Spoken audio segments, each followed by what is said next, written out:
Hey, Planeswalkers, Mythras here. Hope you're doing well and staying safe. Today, I got an awesome historic deck for you.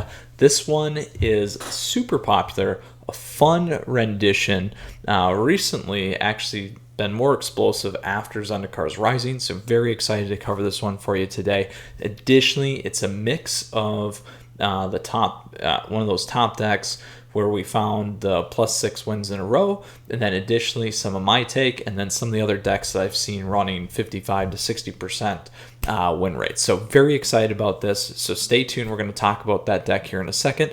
But before we do so, I just want to say thank you. As always, I appreciate your support. Please feel free to subscribe to the channel down over there. Additionally, if you like the video, please like it. You can like me on Facebook and also follow me on Twitter and Twitch. Stay up to date on content like this. And last, if you want to continue and stay up to date on my journey, you can absolutely check out my profile down below on Untapped as well. All right, Planeswalkers, so what deck am I talking about today?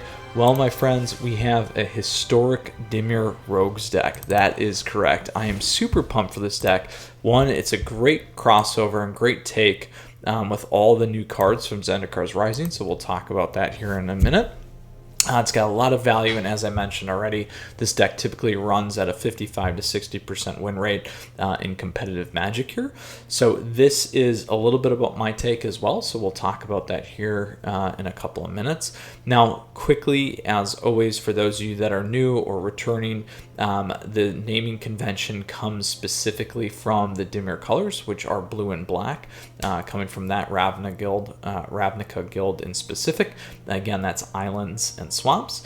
And then additionally, it is a rogues deck because everything in this deck primarily revolves around a creature type rogue, which is very important. You could also call this a Dimir Lurrus rogue deck because we also have the companion mechanic here with Lurrus.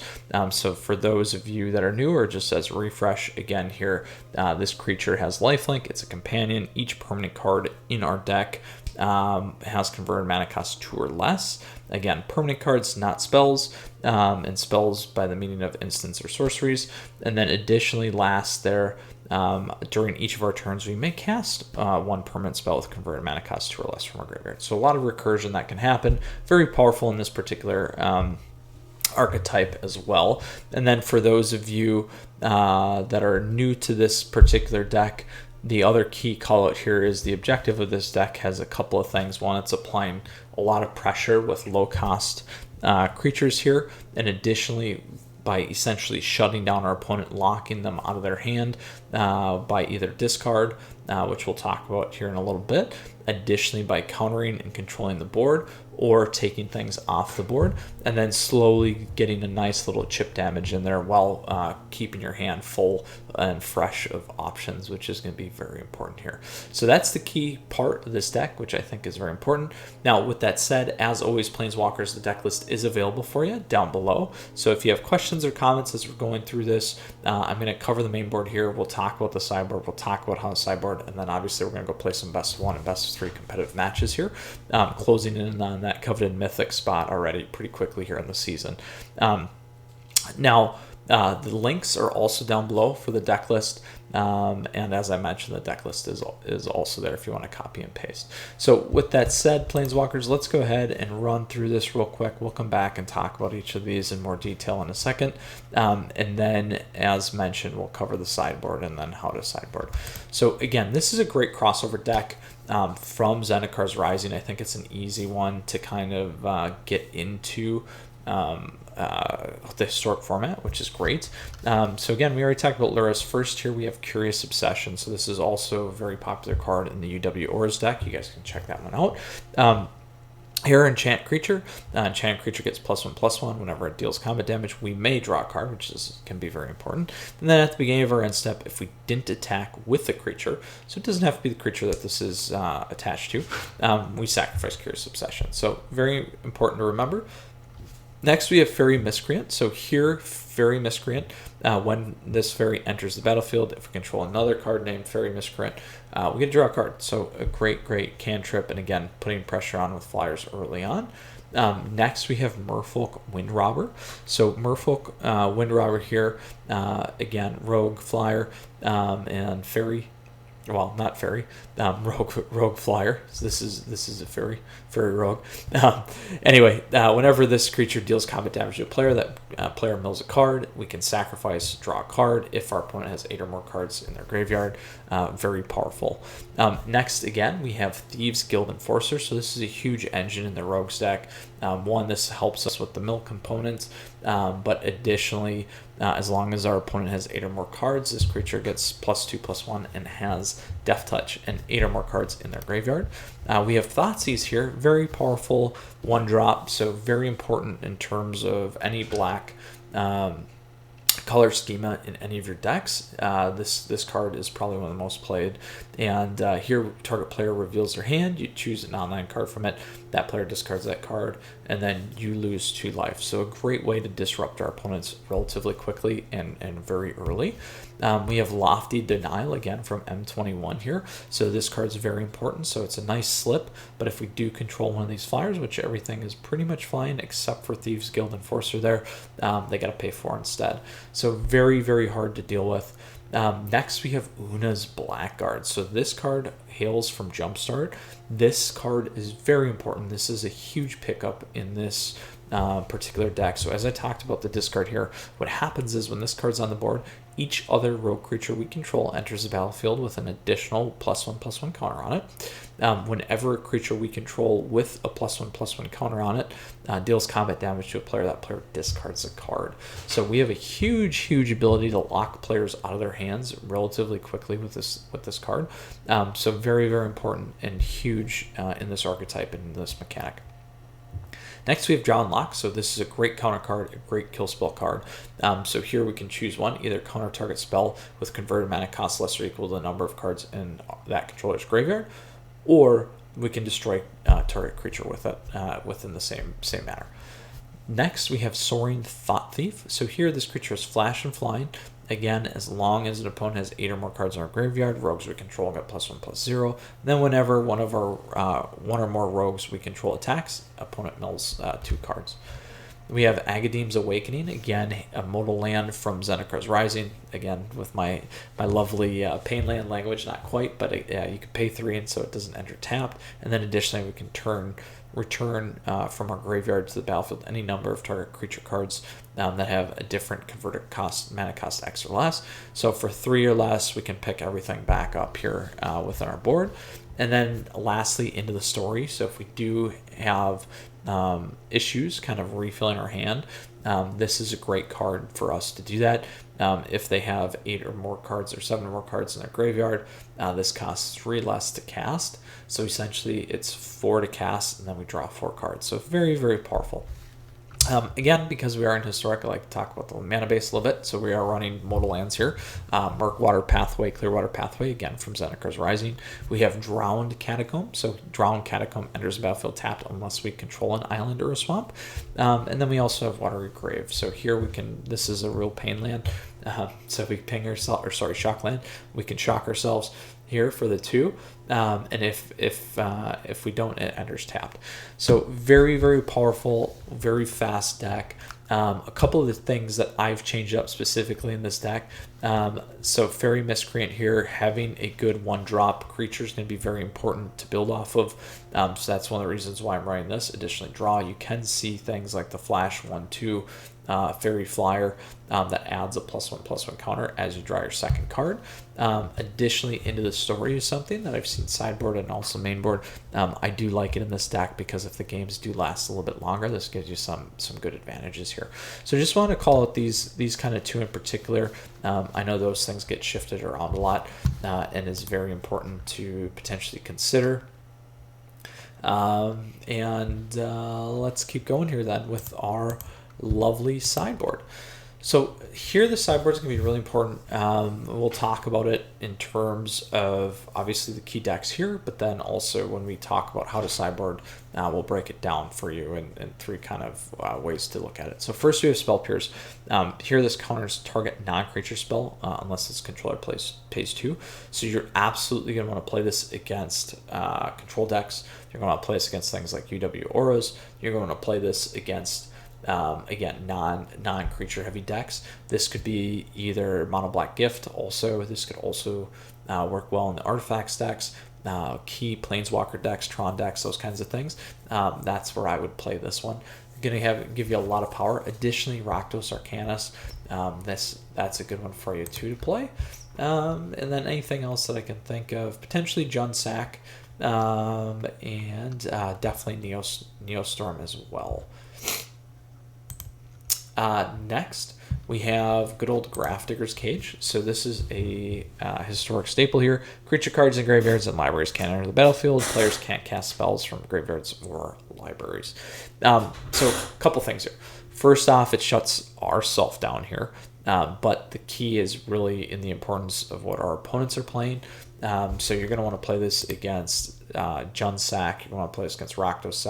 You're going to play this against any other Lurrus deck as well. You're going to play this against Rakdos Arcanus. Other rogue matchups, you're probably going to want to play this. And then also the good old Gabos deck, you're going to want to play this. So anything that's really utilizing that graveyard or utilizing cheat, so that could also be Coco, you can play this, and that's going to really help you in terms of those things. I believe it hits Coco, sorry. And then Thieving Skydiver here. So this one I've seen mainboard as well, so I should have called that out when I was kind of talking about some of my differences here. But the key with this one is it has flying. It's kicker X. X cannot be 0. But then when this creature enters, if it was kicked, we gain control of target artifact with converted mana cost X or less. And if it's an equipment, we can attach it to Thieving Skydiver. So it's a great way to strip Mono Red Aggro if you need to, or Gruul Aggro as well if you need to, from the lovely lovely Embercleave. So that's something. But the real key parts here is for things like Mono Black Gift. It's also for sack decks, also for artifacts, and those kinds of things. So anything that is running an artifact that's going to give your opponents a boost, you're going to run this, and that will definitely do wonders for you. Next, we have Mystical Dispute. So here we're including this one particularly not only for other control decks, but anything running blue. It can be good in the mirror match against the Dimir Rogues. Additionally, very powerful against things like Neostorm, and then as well as Azorius decks, UW Auras decks, those kinds of things. Very, very important there. You can play this against the Sultai mid-range deck, and you can also play it against 4-color mid-range if you'd want to as well. And then lastly, we have the good old Witch's Vengeance. So this card is creatures of the creature type of your choice get -3/-3 till end of turn. You could play this in the mirror match, but be careful because you'll wipe your own creatures. Now, the big one here is going to be against rogue decks, goblin decks. You'll be able to take those things off the board. Also elf decks. Mono green elves is still very popular. That's a good one for you there. This will work decently against obviously potentially mono red, or some that might be more focused on warriors or knights kind of a thing as well if you do run into those decks. But again, primarily or zombies too. Zombie decks are good, so those are still around. Mono black zombies, those kinds of things. So anywhere that you know that your opponents are definitely doubling up or tripling up on creatures, you may want to pull this one out. But again, the key one here is definitely the goblins to get the value. All right, Planeswalkers, so that is what we have in terms of the main board, in terms of the sideboard here. Sideboard's that way for today. But let's talk a little bit how to sideboard, and I'm going to break this up into aggro, mid-range, and late game, as always. So first off, aggro. Some of that trick is going to be what we are playing. So again, if it's goblins or elves, potentially mono red, and obviously Rakdos, or sorry, not Rakdos, Gruul Aggro, like we just did the other day, so you guys can absolutely check that video out. You're probably going to want to potentially have Witch's Vengeance in here. I don't think the counter spells are going to work really well for you. Again, Grafdiggers if they are relying in. Otherwise, you're pretty okay positioned here. You're just going to want to be really aggressive on your creatures. You're going to want to make sure you have Una's Blackguard probably in your starting hand, so I'd focus more so on starting hand. If I were to kind of move things around though, like we had talked about with the Witch's Vengeance, I may drop something like an Into the Story. You're going to want a lot of your creatures here. You're going to want Thoughtseize. maybe go a little bit lighter on Curious Obsession. So you could go 2 there, you could go 1 there. That's going to give you 3. Let's look for 2 more. I would potentially, you're going to want to keep Drown Lock. You probably want to keep Lofty Denial. It's pretty good and pretty strong early. You could always drop a Fairy Miscreant. I'd prefer to keep Robber and Thieves Guild in here as well. If I were to start cutting a creature, it'd probably be there. Just again from my perspective. So that's that one.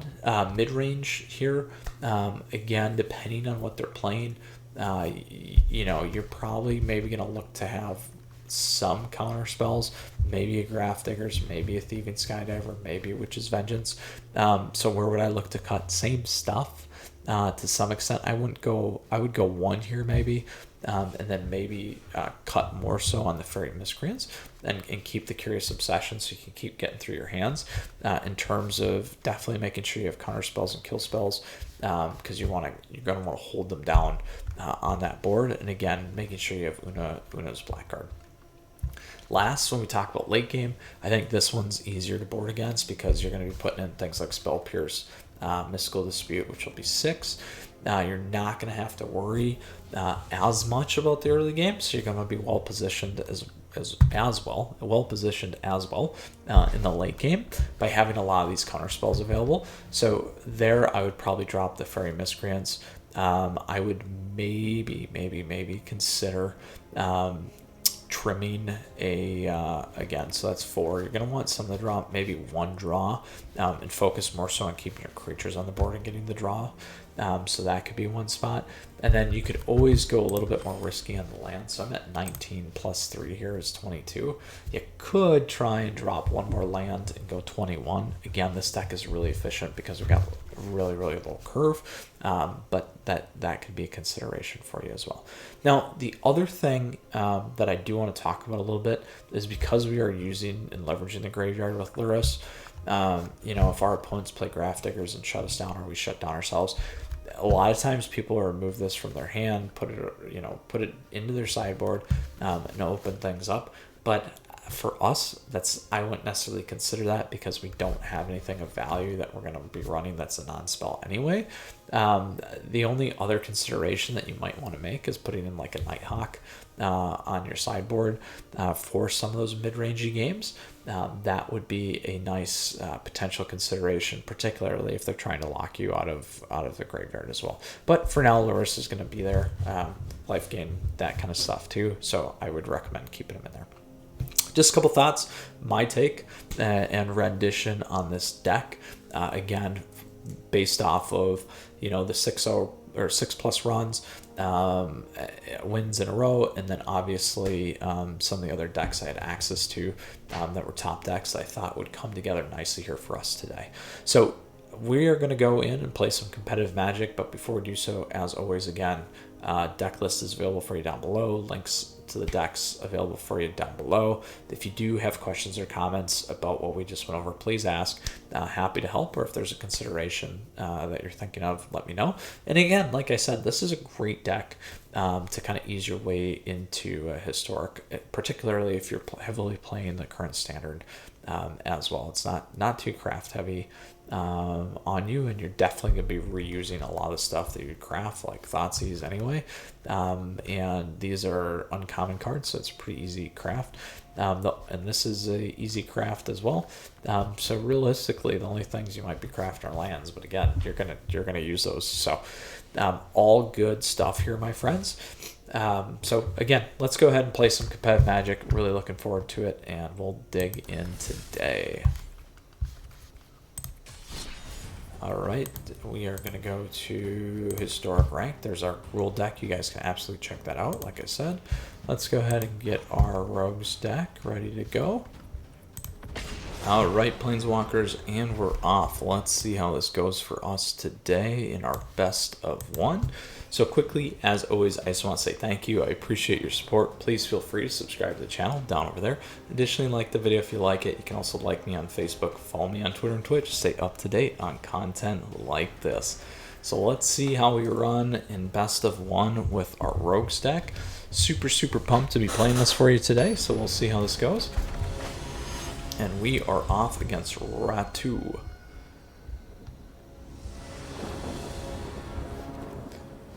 Alright, not a great start, but we'll keep it.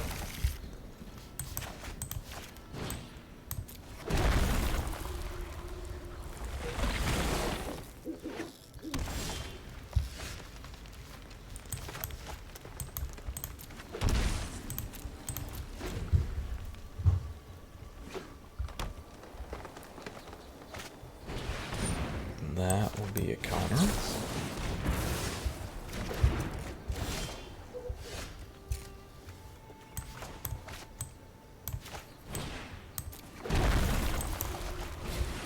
Let's see if we can get away with Unos here.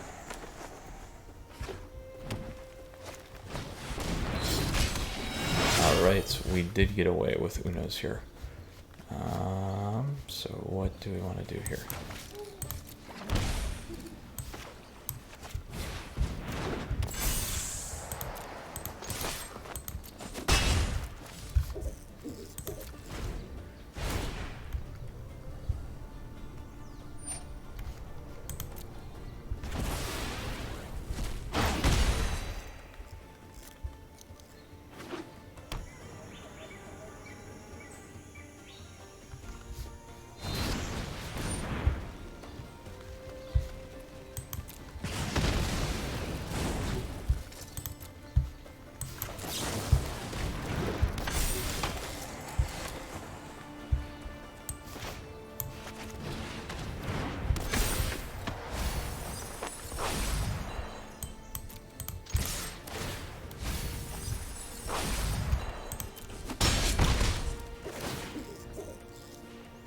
So now we have drawn and lock. Next turn we can get our end of the story.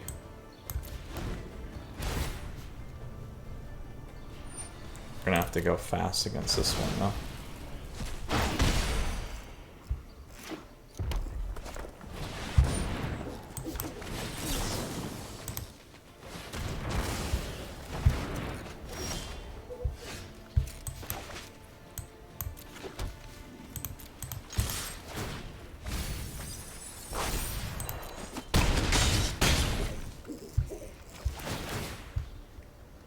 Double up. There we go. Locking out our opponents.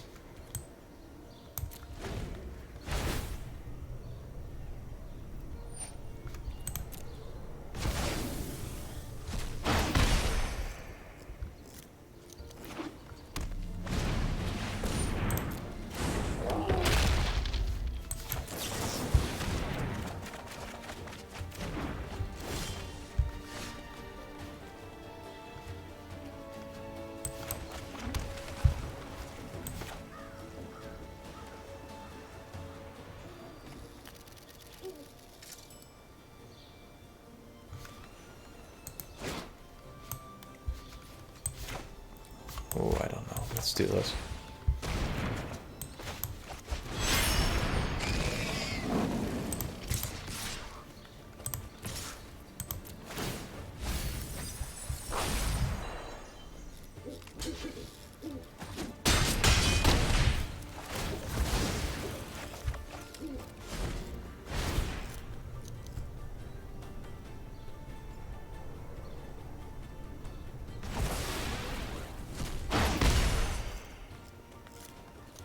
That was a lot of lands, by the way.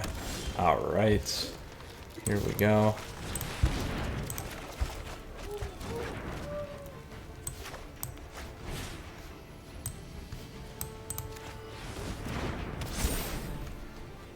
Six, nine.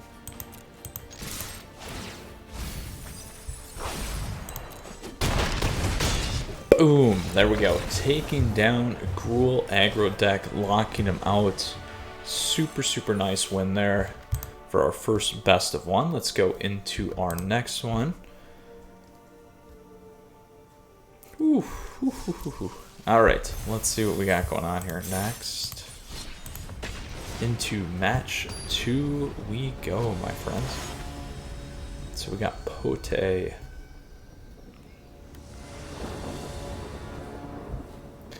Alright, we'll keep this. We got the double counters here. We got decent lands. We'll go from there. Alright, so we have a Mono Red Aggro deck.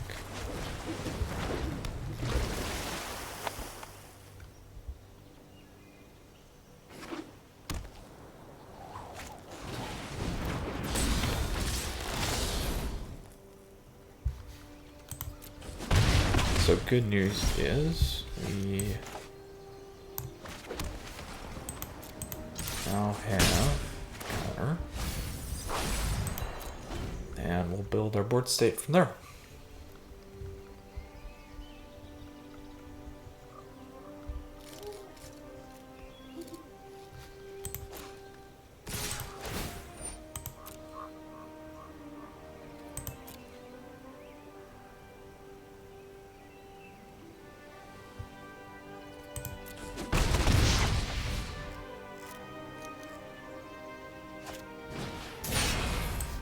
We will counter.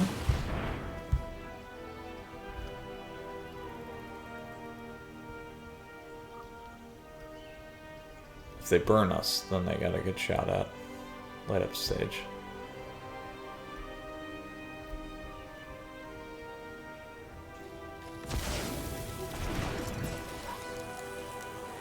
So now if they do put Curious Obsession on something, we're gonna have to hit them with Drown and Lock.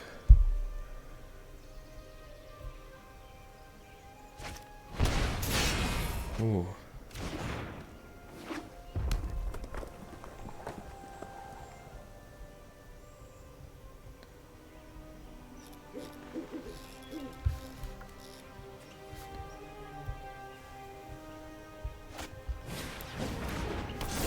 Yeah, that's a good play there, my friend.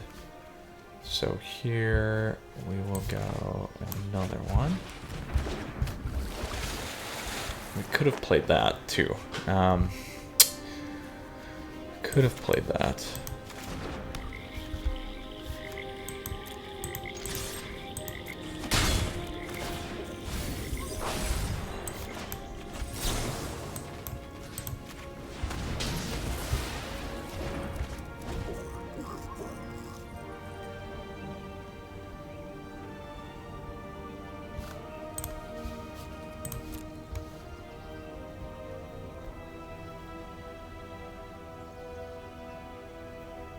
They're at 5.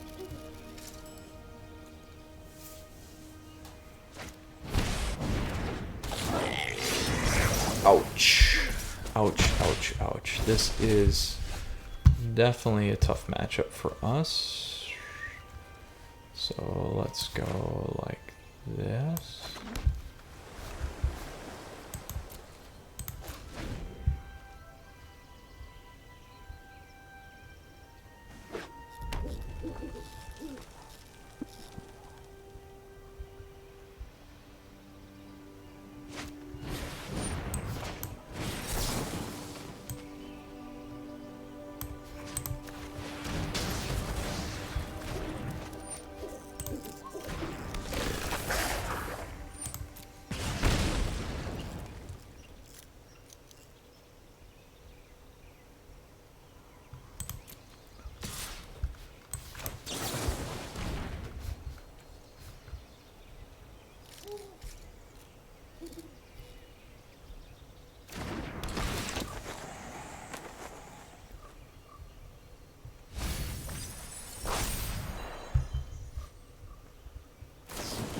There's the burn.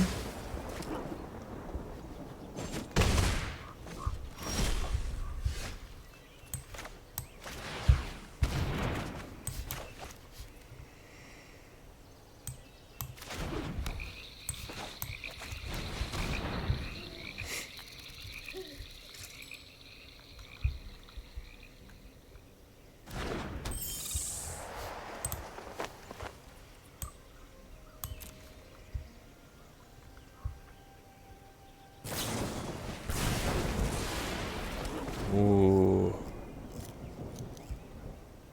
That's big. That was a big decision. Now they can play that and get one back. Oh, what a top deck. But Not surprised that's the way Historic goes because most of the decks are pretty efficient. So 1-1, beat a Gruul, lost to Mono Red. Not surprised on that matchup. It is a very hard matchup for this deck. Speaking from experience, normally come out on top from Mono Red perspective. All right, on to our next Historic ranked and best of 3. Again, there's that Gruul deck you guys can check out. So let's go ahead and see what we got going on here. And as always, again, Planeswalkers, I appreciate your support. I really do. Please feel free to subscribe to the channel down over there. Again, if you have questions or comments, please let me know. Happy to help. And additionally, you can like the video if you like it. You can like me on Facebook and follow me on Twitter and Twitch. All right, we got Tony Karinga. We'll play first. I will keep this. I do like this one. We'll go swap into Thoughtseize. Into a Drowned Catacomb, depending on what they have. Most likely into an Una there. Your match. Except they're sitting in a much better spot than us.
Yeah, we knew that was coming. We're in a bad position right now, unfortunately. Unfortunately, in a mirror match too. Oh man.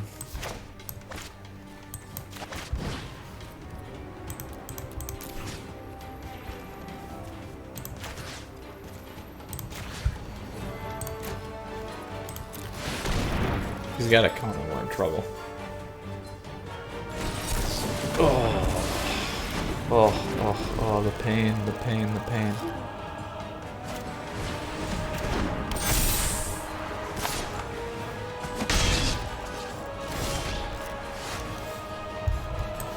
We're about to be locked out, my friends.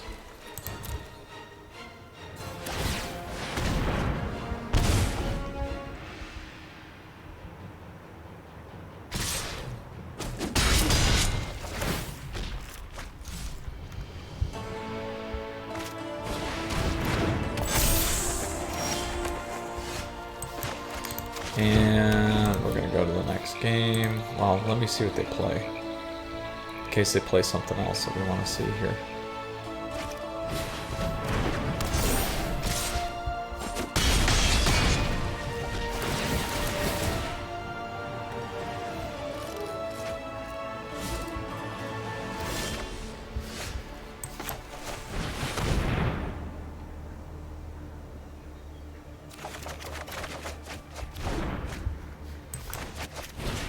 We're gonna go backwards here. Let's see what they got though.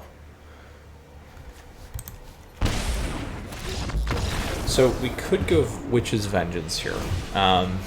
It would hurt us too if we do go that route, but it's not a bad one to go. I'm gonna try and play more of a counter magic game here, I think. So we'll do that. That adds 6. I'm gonna drop the Miscreants. Obsession's good. Merfolk's good. What else do we want to drop? Let's drop 1 into the story. And we'll go 1 land here too. Okay, that's what we're gonna play. Very, very aggressive counter magic. We'll see what they do. If we can play around that, we'll be okay. But nothing like a good old mirror match, my friends. Absolutely.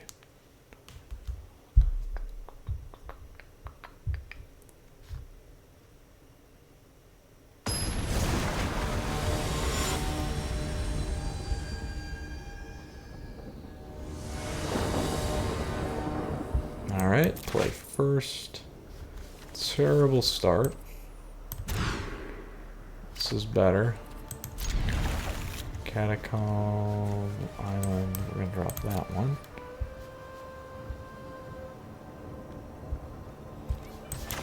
We will play 2 in case they try and Thoughtseize. Spell Pierce will protect us.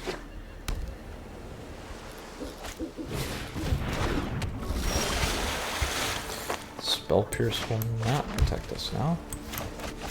I'll get her down.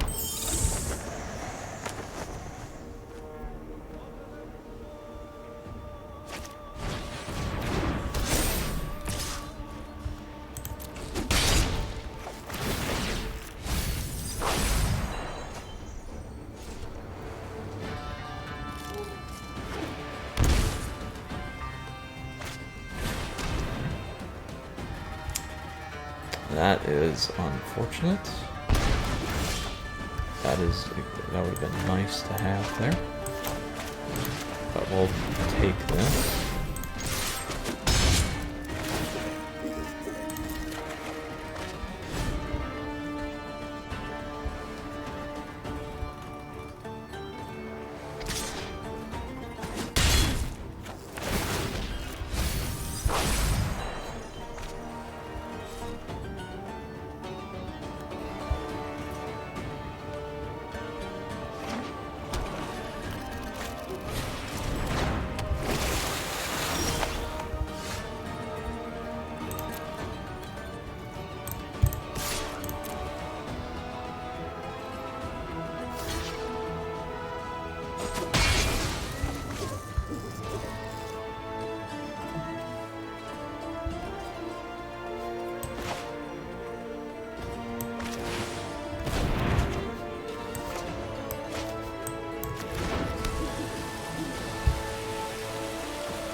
We could use that.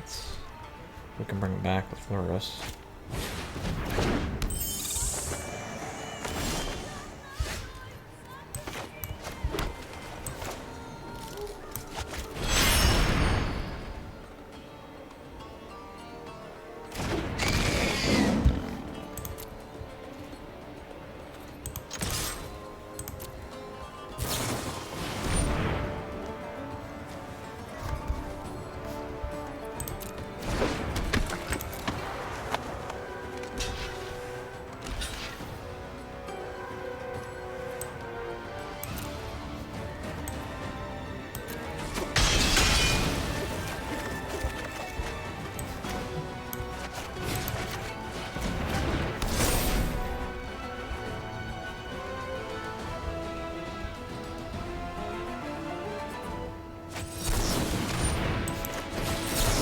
Oh, not my day today, my friends.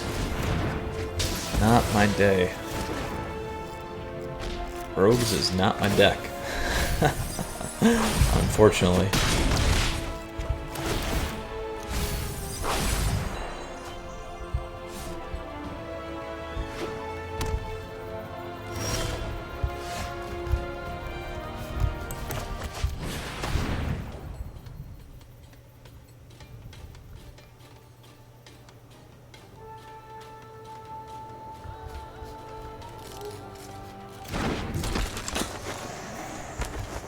Alright, let's leave that.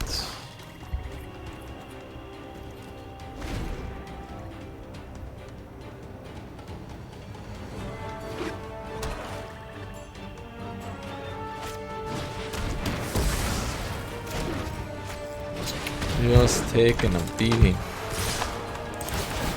Alright, my friends, we are done with our rogues for the day. Did not work. Flooded one game, not enough the right mana. Ooh, going back pretty hard there. Ouch, ouch, ouch, ouch. Well, we split best of one. We got to see another rogue stack, so that's good, but that is the way it goes, my friends. So quickly here, let's go ahead and take a look at this list. So again, historic Dimir Rogues for us, a few different flavors. Again, this one can be a little bit more aggressive. It did not work out for us today, but it does run, as mentioned, a nice healthy 55 to 60% win. We did not hit that today, but hey, that is how Magic goes.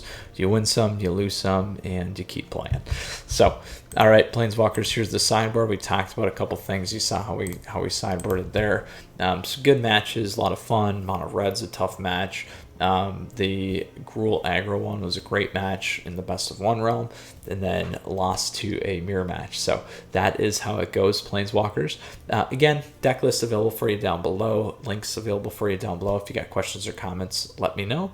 And then additionally, as always, Planeswalkers, I just want to say thank you. I appreciate your support. Please feel free to subscribe to the channel down over there. Additionally, like the video if you like it. You can also like me on Facebook, follow me on Twitter and Twitch. Stay up to date on content like this. And lastly, Planeswalkers, we're getting through these historic decks here because I want to put together that tier list. It's coming soon. We do have good old Kaladesh Remastered going to be dropped here as well, so looking forward to that. Want to get you these decks so you have some good shells to play prior to that and figure out how you can ease in if you're new. And lastly, you stay safe. We'll see you again soon. Looking forward to the next deck. Additionally, Planeswalkers, take care. Mythras out, and more content coming your way.